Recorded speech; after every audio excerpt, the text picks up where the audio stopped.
रत्नागिरीमध्ये बेशुद्ध अवस्थेत सापडली तरुणी, अंगावर ओरखडे असल्याने अत्याचाराचा संशय व्यक्त। मालवणच्या राजकोट किल्ल्यावरील छत्रपती शिवाजी महाराजांचा 35 फुटी पुतळा कोसळला। गेल्या 18 वर्षापासून रखडलेल्या मुंबई गोवा महामार्गाचा मुख्यमंत्री एकनाथ शिंदे यांच्याकडून पाहणी दौरा सुरू। गणेशोत्सव काळात मुंबई गोवा महामार्गावरील अवजड वाहनांची वाहतूक बंद। शुभम जड्याळ यांनी साकारलेल्या चलचित्रातील बाळकृष्णानं वेधलं सर्वांचं लक्ष। सविस्तर वृत्त। अलीकडेच घडलेल्या बदलापूरच्या घटनेमुळे लोकांमध्ये प्रचंड संतापाचं वातावरण आहे आणि त्यात आता रत्नागिरीमधून धक्कादायक माहिती समोर आली आहे। रत्नागिरी शहराजवळ असणाऱ्या चंपक मैदानात सोमवारी सकाळी एक तरुणी बेशुद्ध अवस्थेत सापडल्याने खळबळ उडाली। या तरुणीला पोलिसांनी हॉस्पिटलमध्ये दाखल केल्याची माहिती मिळते। तिच्या अंगावर ओरखडे असल्याचं कळतंय, त्यामुळे सर्वत्र याची चर्चा सुरू झाली। मिळालेल्या माहितीनुसार सोमवारी सकाळी ही युवती देवरुख येथून रत्नागिरीमध्ये आली आणि साळवी स्टॉप येथून ती तिच्या निवासस्थानाकडे जात असताना एका रिक्षात बसली होती। मात्र त्यानंतर ती चंपक मैदान येथे बेशुद्ध अवस्थेत आढळून आली। तिला जिल्हा शासकीय रुग्णालयात दाखल करण्यात आलं। घटनेची माहिती मिळताच शहर पोलीस निरीक्षक तोरसेकर हे घटनास्थळी दाखल झाले आणि तपास वेगानं सुरू झाला। घटनेचे तीव्र पडसाद उमटताना दिसून येत आहे। रत्नागिरी जिल्हा शासकीय रुग्णालयातील सर्व परिचारिका या रस्त्यावर उतरल्या होत्या। जखमी युवती एका खाजगी रुग्णालयात परिचारिका म्हणून काम करत होती, त्यामुळे आपल्या भगिनीवर झालेल्या अत्याचाराच्या विरोधात या सर्व परिचारिका रस्त्यावर उतरल्या आणि त्यांनी जिल्हा शासकीय रुग्णालयाच्या बाहेर जोरदार निदर्शनं केली। या प्रकरणातील संबंधित दोषीला तात्काळ पकडावं आणि त्याच्यावर कडक कारवाई करावी अशी मागणी यावेळेला या परिचारिकांनी केली। आता या प्रकरणामध्ये शहर पोलीस कोणती भूमिका घेतात आणि तपास कसा केला जातो याकडे सर्वांचं लक्ष वेधून राहिलंय।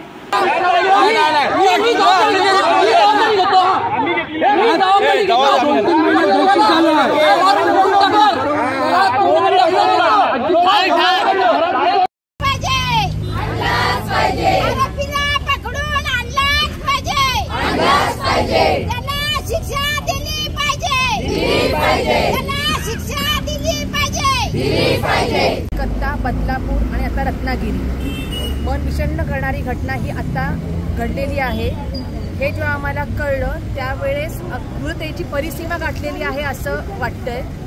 मला आता वाटत होतं की इतर ठिकाणी या घटना घडतात, पण रत्नागिरीच्या ठिकाणी ज्या ठिकाणी आम्हाला सुरक्षितता वाटते तर अशा घटना इथे नाही घडणार किंवा ह्या ठिकाणी आम्ही सेफ आहोत, आम्ही काम करतो, आमची मुलं बाळं शाळेत जातात आणि कुठेतरी सुरक्षितता वाटत होती। पण जर ही घटना आता जर अशी दिवसा उजेडी जर अशी घडत असेल तर त्याची सुरक्षितता काय म्हणावी।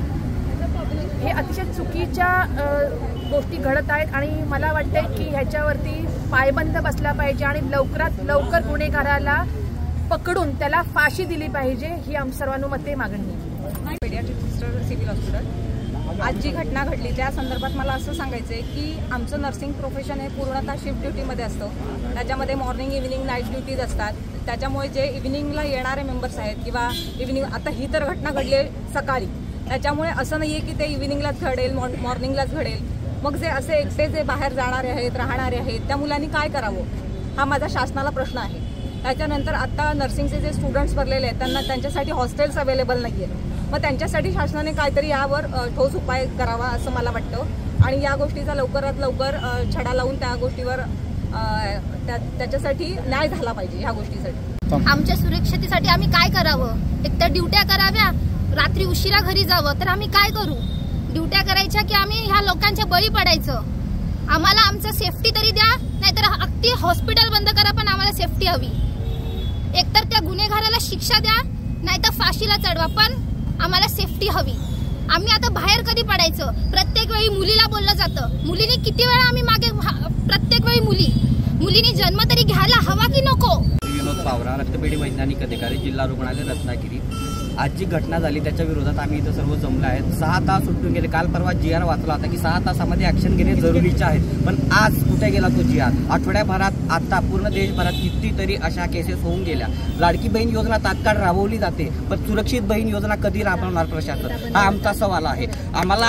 आम्हाला तुमचं काहीच नको आहे फुकटचं. आम्हाला सुरक्षिततेची हमी हवी. त्यासाठी आम्ही लोक टॅक्स पेअर आहोत. अशा लोक आज रस्त्यावर उतरले, त्यांचं कारणच हे आहे की आम्हाला सुरक्षिततेची हमी हवी, बाकी काही नको आहे. अशा नराधमांना आता 6 तास उलटून गेल्यानंतर सुद्धा पोलीस प्रशासन असेल किंवा इतर प्रशासन या विरोधात अजूनपर्यंत काहीही करत नाही. आता आरोग्य विभाग आम्ही उतरलो आहोत. उद्यापासून त्याची काय दिशा असेल ती ठरवणार आहोत, पण बाकी प्रशासन कुठे गेलं? यावर सरकार काय करतंय?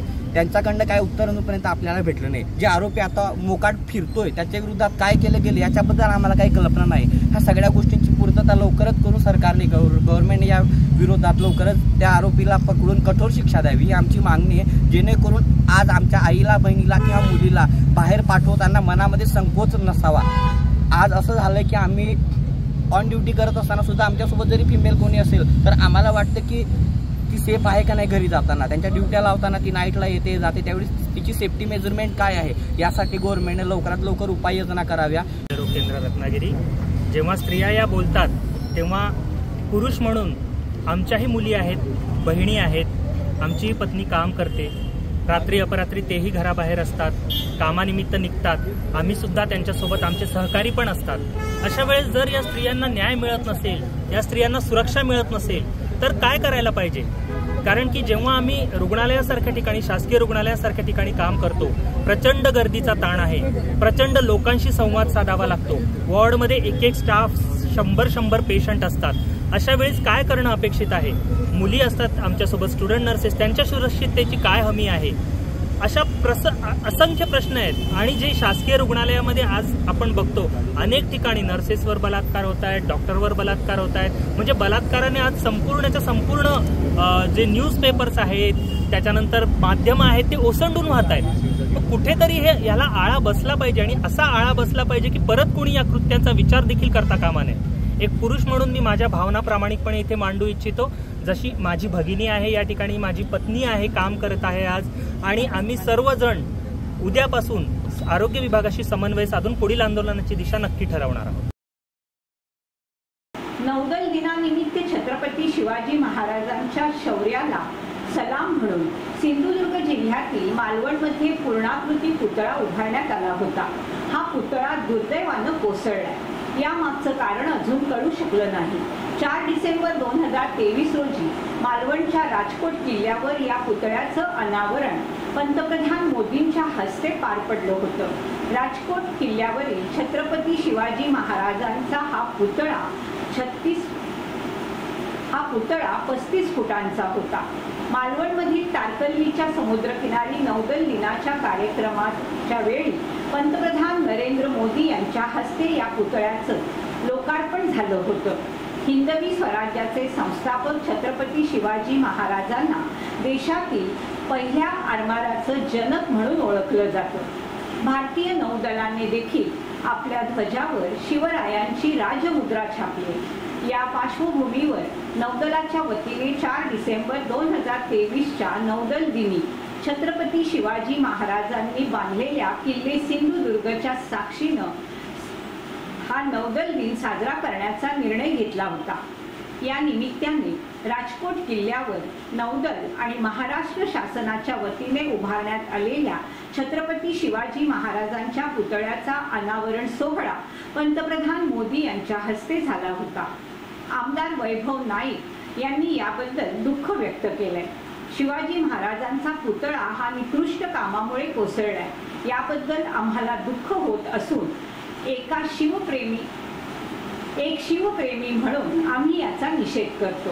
400 वर्षापूर्वी उभारण्यात आलेल्या किल्ल्याचा एकही चिरा ढासळला नाही, पण 6 महिन्यापूर्वी येथील काम ढासळलं होतं.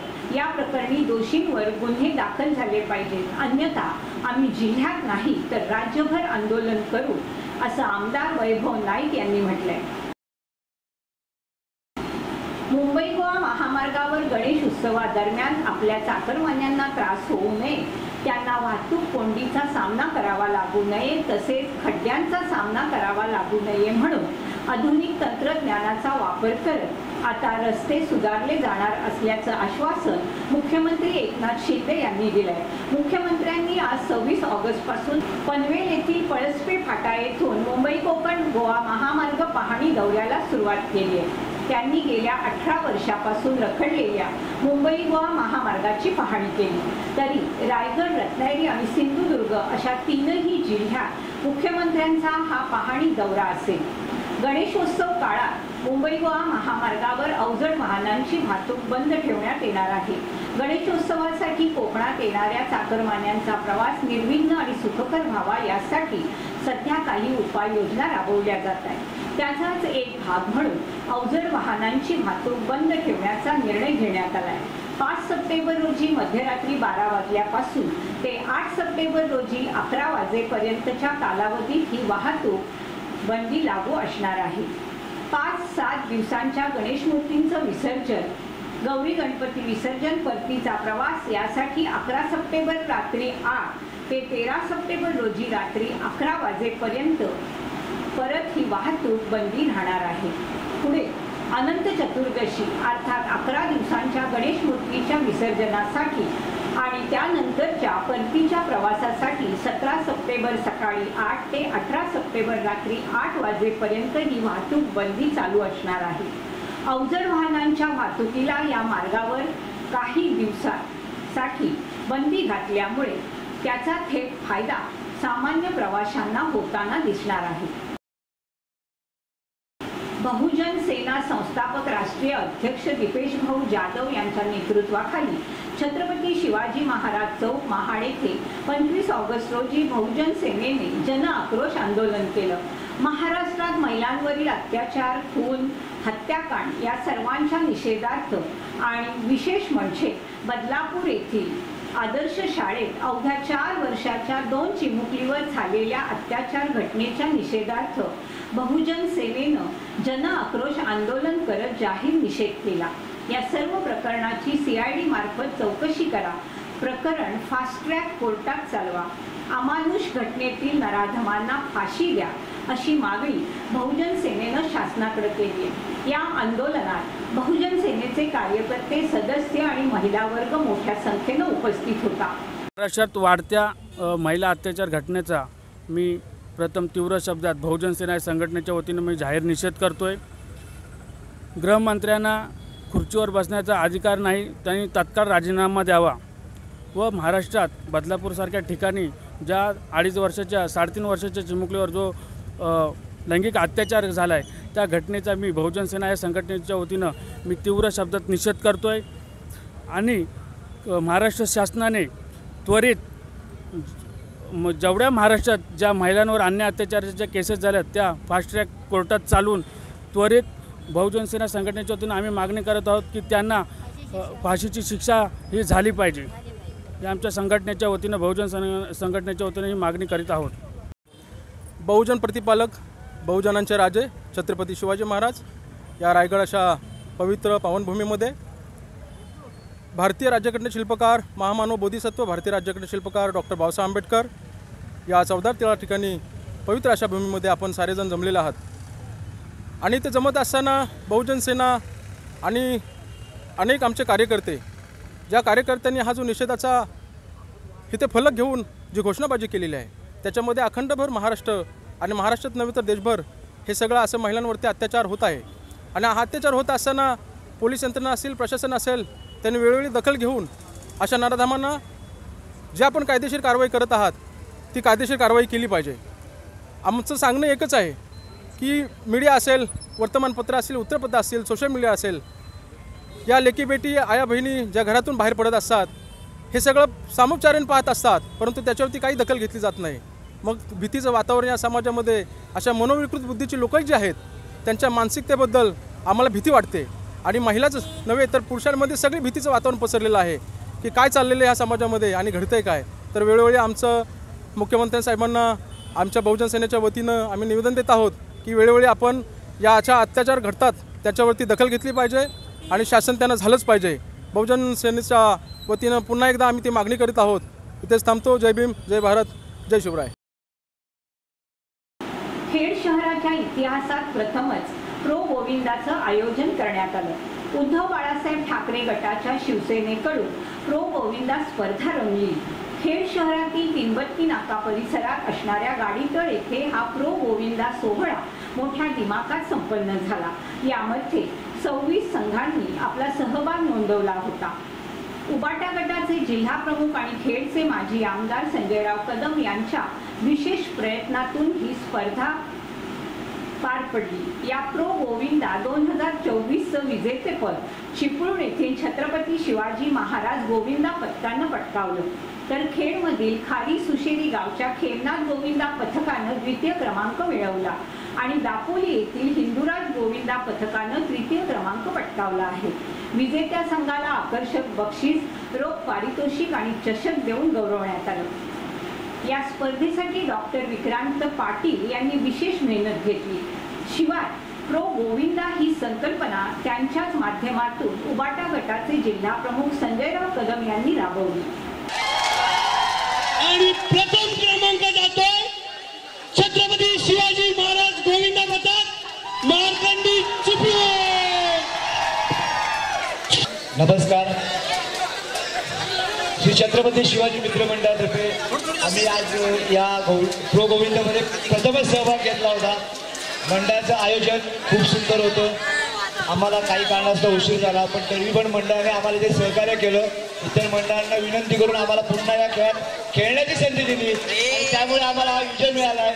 तर मी आपण या सर्व मंडळाचे आभार मानतो, खास करून कदम साहेबांचे आभार मानतो की आता थोडा वेळापूर्वी जे काय घडलं होतं तर त्यांनी आम्हाला त्यामध्ये खंबीरपणे सहकार्य केल्यामुळे आम्ही आज ही स्पर्धा खेळू शकलो।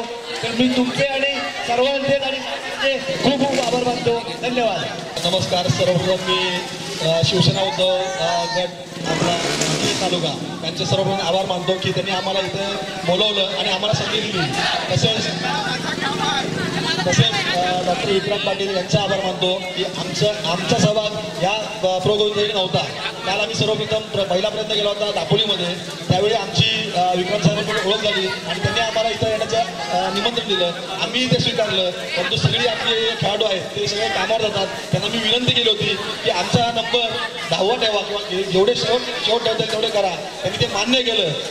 आमच्या यशात त्यांचाही तेवढाच सहभाग आहे आणि हे प्रोचं आयोजन जसं झालं त्याबद्दल मी मंडळाकडून आणि आमच्या चिपळूणवासियांकडून साहेबांना धन्यवाद देतो की असंच त्यांनी दरवर्षी आयोजन करावं, आम्हाला बोलावं। धन्यवाद।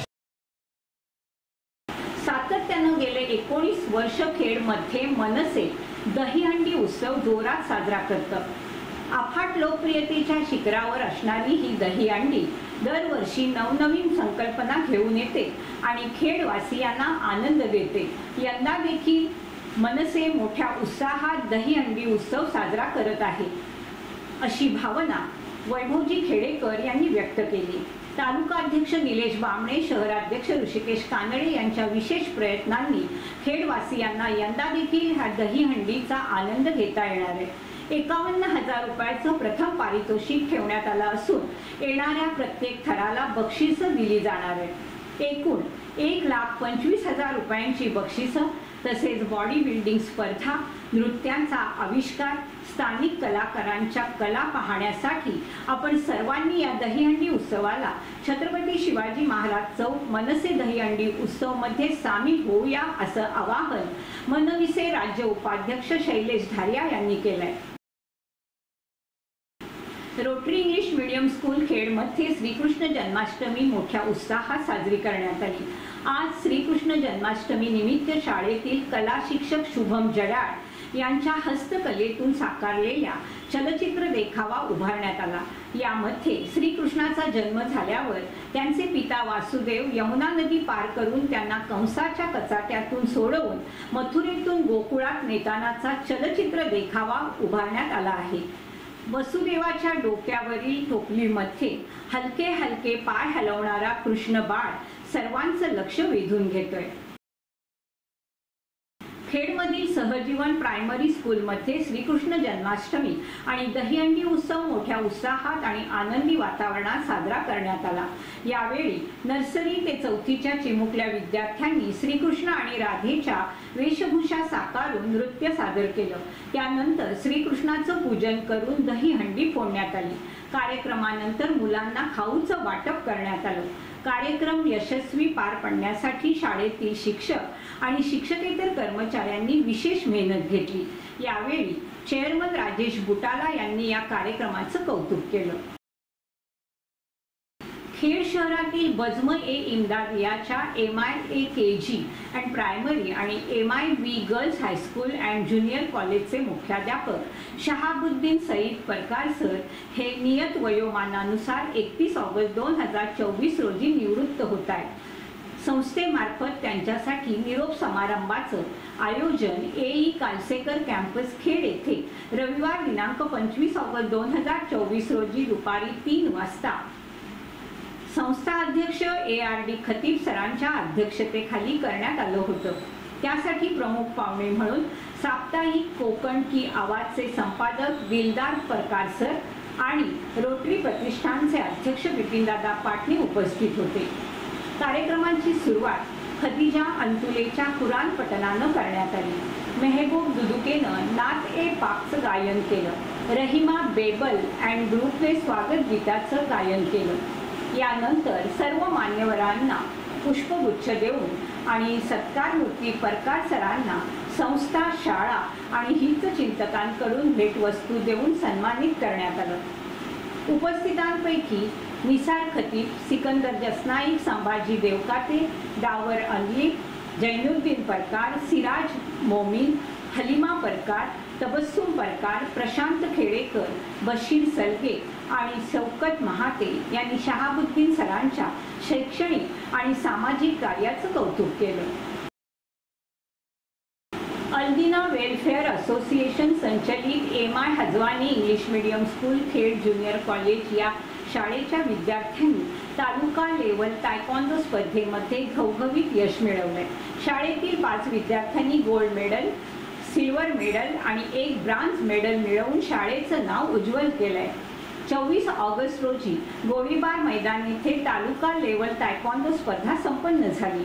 19 वर्ष वयोगटातील 50 किलो वजनी गटात अबिदा मुझम्मिल परकार, 19 वर्ष वयोगटातील 49 किलो वजनी गटात साबिरा मुश्ताक दळवी, 14 वर्ष 25 किलो वजनी गटात अफसीन नईम पिपुलकर आणि मोहम्मद सालेह झकीर हुसेन जुईकर, तसेच 19 वर्ष वयोगटातील 50 किलो वजनी गटात आमीन इब्राहिम परकार या विद्यार्थ्यांनी गोल्ड मेडल मिळवलंय। 14 वर्ष 15 किलो वजनी गटातील साजिद जुनेद पांगारकर या विद्यार्थ्यांनी सिल्वर मेडल प्राप्त केलं आणि 14 वर्ष 27 किलो वजनी गटात अरहान शहनाज खान या विद्यार्थ्यानं ब्रांझ मेडल मिळवलंय। या स्पर्धेमध्ये तस्मिया पिपळकर आणि संदीप भास्कर तसेच हर्षदा बुटाला या शिक्षकांनी विशेष परिश्रम घेतले। संस्थेचे अध्यक्ष बशीरभाई हजवानी, उपाध्यक्ष सिकंदर जसनाईक, संस्था सचिव हनीफ घनसार, सहसचिव Gulam Tambe, school committee chairman Nisar Khatib, Durvesh Palekar, खजिनदार आरिफ मुल्लाजी, सह खजिनदार निसार सुर्वे, संचालक मनसूर मुकादम, शौकत मुजावर, सिराज पटेल, वहाब बिजले, जीवान हजवानी, मोहम्मद हजवानी आणि अखलाक हजवानी, हनीफ तांबे, इब्राहिम हजवानी आणि आदाम हजवानी या सर्व पदाधिकाऱ्यांनी शाळेत तसेच शाळेतील मुख्याध्यापक सलवा तिसेकर, शिक्षक शिक्षकेतर कर्मचारी यांनी या विद्यार्थ्यांचं कौतुक केलंय। याचबरोबर वेळ झाली इथेच थांबण्याची। आपण पाहत रहा आपली लाडकी वाहिनी दीपवाहिनी।